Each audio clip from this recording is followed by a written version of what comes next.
वसल्लम जन्नत पया पांजे घर जे अंदर अल्लाह फरमायो जिब्रील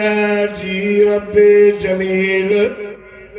वन्यो मुझे मिठे मोहम्मद करीम के चो सोना हाणे मके जा मुशरिक तुझा जानी दुश्मन बणजी विया तुझे कत्ल जे लाइ 100 ॼणा तलवारा खणी करे तुझे घर जे चौधारी मुहासिरो कयूं वीचार पांजे बिस्तरे ते अलीअ खे सुमार अबू बकर सिद्दीक जे दरवाजे ते वञो इमामुल अंबिया सय्यदुल अंबिया चयो मुंहिंजो मौला मां कीअं वञा एॾा वॾा वॾा दोना काणियूं करे तलवारा खयूं करे मुंहिंजे कत्ल जे लाइ बीठल रब फरमाए मुंहिंजा दिलबर वल्लाहु यासिमुका मिनन्नास सोना तुझे जान जो मुआफिज मां अल्लाह पाण आया ओ मुंहिंजा दिलबर हिरन मकर कयो हिकड़न चयो मोहम्मद के गडो ॻोठ मां हिकड़न चयो न कतल तालकात कयो से अबू जहल खान जे मशवरे सां कत्ल जे लाइ आया थई मकर करे ओ मुंहिंजा दिलबर हिरन मकर कयो आहे तुंहिंजे रब फ़ैसिलो करे छॾियो अल्लाह वल्लाह साईं मौलाना मोहम्मद सालिह हिंदल साहब जे दावत अचण वारो सुभान अल्लाह चओ त मां अल्लाह जो मिठड़ो क़ुरान पढ़ा फरमाईंदव इन यमकुरु बिकल्लज़ीन कफ़रू लियुज़्बिदूक औ यक़्तुलूक औ युख़्रिजूक वयमकुरून वयमकुरुल्लाह वल्लाहु खैरुल माकिरीन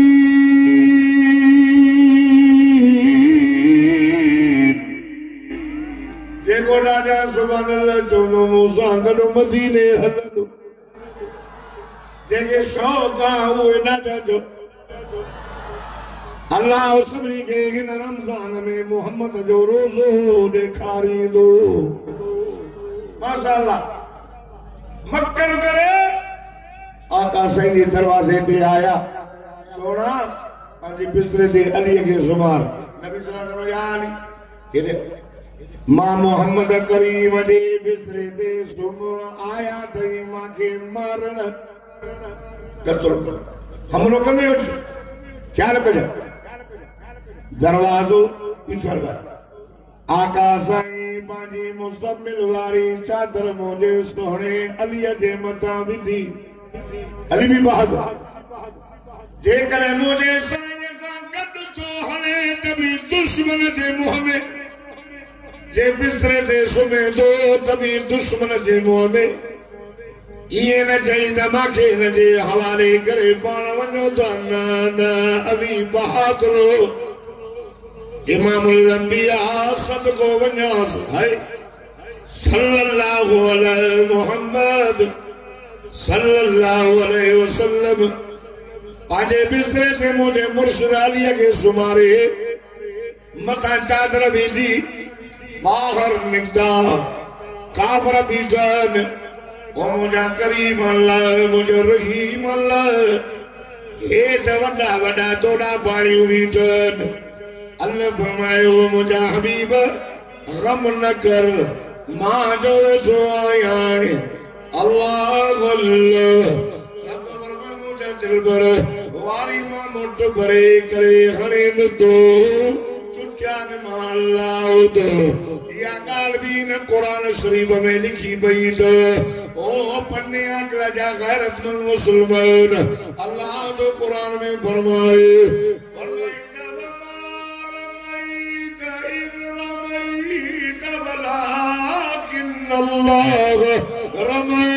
रब फरमाए मुझा हबीब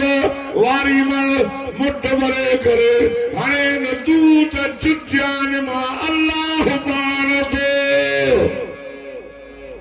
आका सल्लल्लाहु अलैहि वसल्लम वारी मां मुठ भरे करे ठका जो कटराई उनजे अखियुनि में आई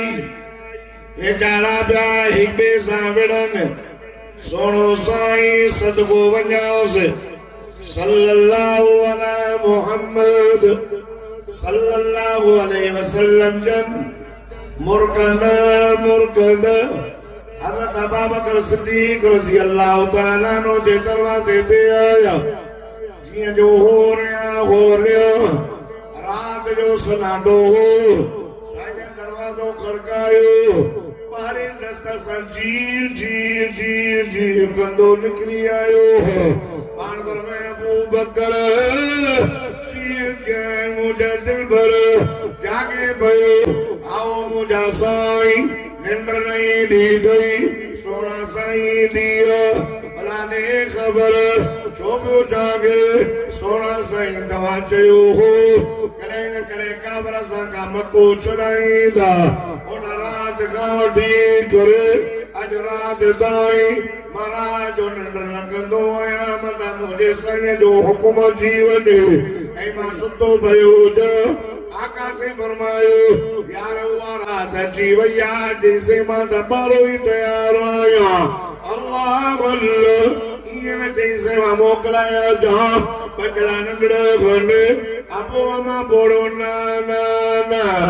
अल्लाह अल्लाह